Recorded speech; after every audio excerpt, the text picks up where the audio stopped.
can all of y'all do? Accents. Like different, like from different countries and stuff. Can you all do different accents? I can do Irish, Scottish, Southern, Midwestern, Australian. Do it. Oh yeah. Do it. It's hard for me to think about what to say, but usually I do a lot of things in some kind of hybrid of Australian and New Zealand. Okay. I think that should get some applause. Yeah. Thank you. Thank you. It's great to be here. Oh, we're going down the line. I probably do more than I will say that I do because, you know, we all do these sort of hybrid things, and there's people that do them dead on, and I sort of fake my way through a bunch of them. But I mean, some of the characters I played, I do Southern, I do British. Obviously, I do New York, like you read about. Forget about it. Exactly, that too. I don't know. I've played characters with French accents. I've played characters with Spanish accents. You know, but I do say that there, like I said, there's the cartoon version of those things, and then there's the legitimate version of those things. So, as I said, I probably do 10 or 15 different dialects in cartoon world, and probably do 5 or 6 of them dead on. Real world. Real world. Do it. Do it. He's like, Do it. Do it. That was it. That was just New York. Yeah, I do say one of my favorites has been Russian. I love any opportunity to do a Russian and a hybrid of Russian with every other accent that would eventually turn into Russian. Just because why not? And then my next favorite thing is it's my mother. Because, you know, I mean, she's got this really bizarre New York, Long Island kinds of thing. It works that way. It's only funny because it's true when you hear it on your answering machine. My mother doesn't speak like that, and yet every story I tell that has her in it, she does. She's like, that's when she says, what character are you dressing up like at this particular convention? She doesn't talk like that at all, but it's just to make for a better story. Yeah, my mom, the sad thing is, my mom actually, that's the weird, like, I would tell the story and I would make fun of it, and I had all my roommates doing it, and I'm doing it, and they're like, ha ha ha, and then the answering machine plays one day, and my roommate was just like, it's like, you were serious? Like, what? It's like, your mom actually sounds like that. I'm like, yeah, that's why it's funny. More questions? Yes. Yes. Can you just scream out for Lena and have Lena say the Giga Slave? I can dragon slave him, but I cannot Giga slave him. That's all. Dragon Slave's fine. You want to say, Lena!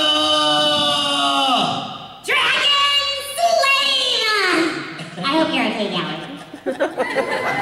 Actually, I don't really hope so. Okay. The whole thing later. That's good. Yes.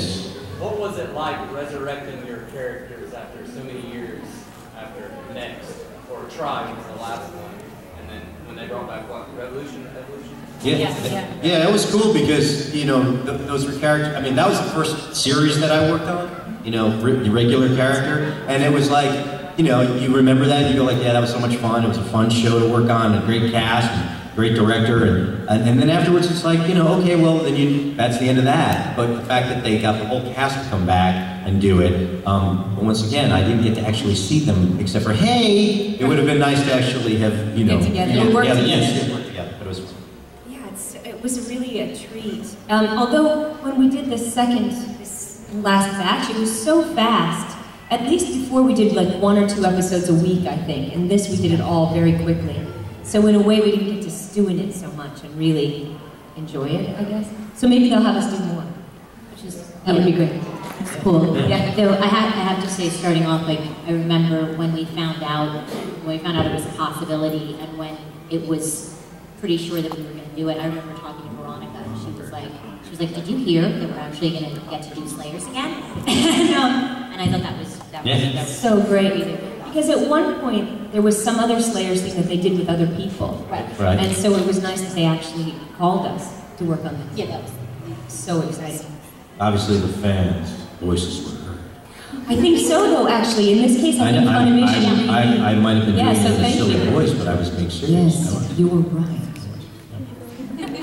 Is that Professor Oak in the back here? Yes, it is. Woo! Okay,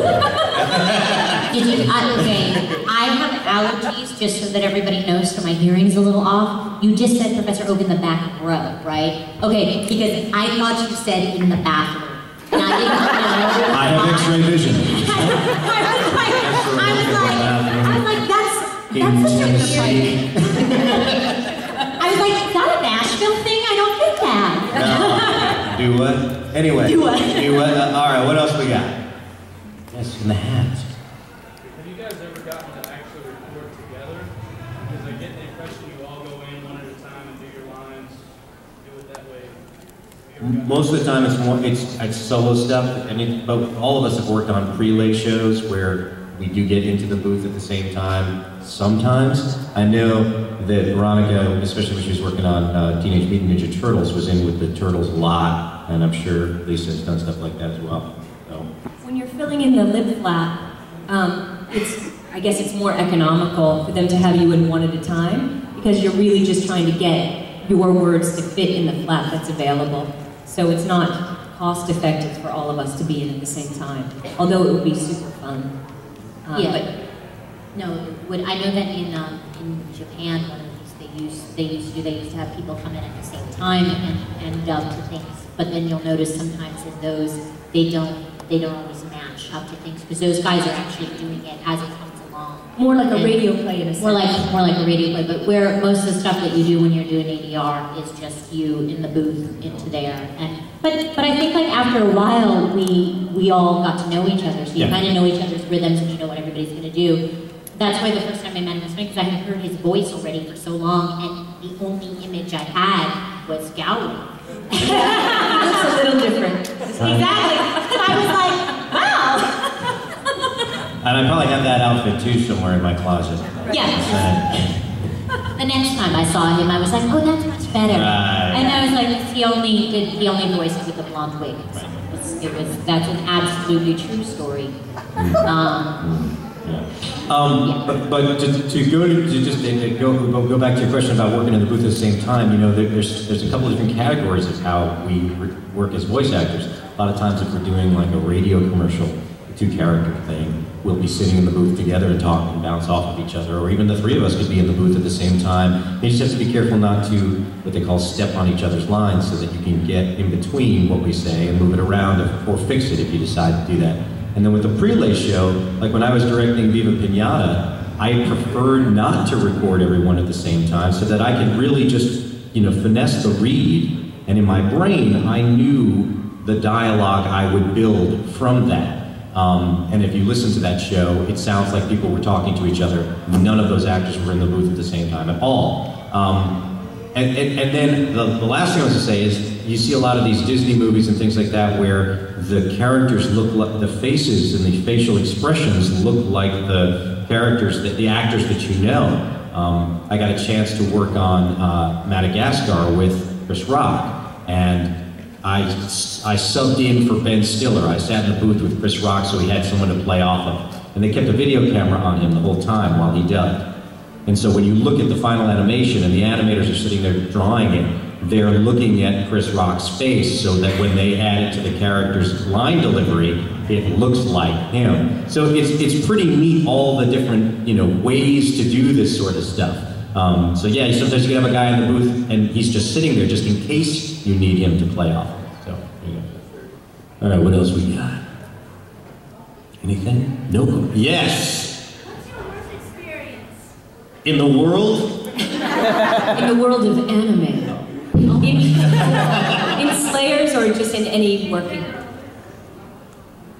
Well, I would have to say I was working on His and Her Circumstances, and I had this one scene where the background is swirling and Yukino is just screaming and this agonizing scream as she's falling or something. And I didn't breathe, so I was screaming, and then I just fainted, which is not wise. And so I guess that was the worst, and my best was actually standing back up with the, I'm fine. I bet that turned out really good though. I really gave my all on that. my worst was stabbing myself in the hand in the middle of a Pokemon session, and had buttons sound. I was waving my hand doing something in like their small booth, and I had the pencil in my hand, and it went right into me. But you know what though? It was worth it. It for your art. It was that. So yeah, so the violence booth. What about you, Eric? Redubbing the Yu-Gi-Oh movie 3 times. Hands down, redubbing the movie 3 times. Which is also like the amount of people involved in the creative process of that was a nightmare. I could not believe how many rewrites and how many people were rewriting it and how many times I redid Kaiba. I directed it and had to act it 3 times. Wow. Start to finish. Every line redone. And it's just a fantastic piece of art. Anyway, what else we got? Yes, red jacket. Now, as far as the Slayers go, have you ever had, in the booth, have you ever had any trouble like pronouncing some of the spells? Yes. I had trouble pronouncing that creature. There was some, I can't even say it. There were things like, I called him Shabba Dabba Ding Dong. And what was good was I think Gowrie never got it right anyway. That's right. But because I couldn't say it. I mean, every time I would look at Tony, and Tony would be like, it's Shabba. I was like, man, I don't know. I can't say it. All of them were like that. Yeah. Thank goodness I played a very dumb character. Yeah, and how often you have to just go back, wait, I'm gonna get it. Yeah. And that happens a lot in the voiceover world. Like, and it doesn't even have to be a difficult word for everybody, but like there might be a phrase or just a single thing like that you just get hung up on. And I find like if I stick my fingers in my ears, I can actually maybe say it because I'm not hearing myself. You know, it's almost like when you have a stammer or something like that. It's the same kind of thing. It's like you just can't get past that thing. And that was pretty much every thing in Slayers. For me. How about you? I was, I like Shabba Ding Dong. That was, I still say it every day in the morning. I'm like breakfast, ham, eggs, and Shabba Ding Dong. That's great. But yeah, though it was more fun to say Shabba Ding Dong. But that was one of the things. Like I remember being in the booth with them, and in the studio, and they would always have bizarre pronunciations of it or things in the back, or like Christopher Freeman giving some weird things, and all I would hear is like, and then there was the demon beast.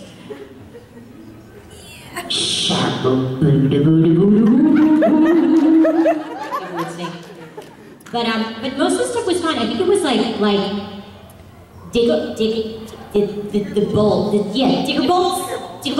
That was hard for me to say. Most of the other stuff was pretty good. So that was.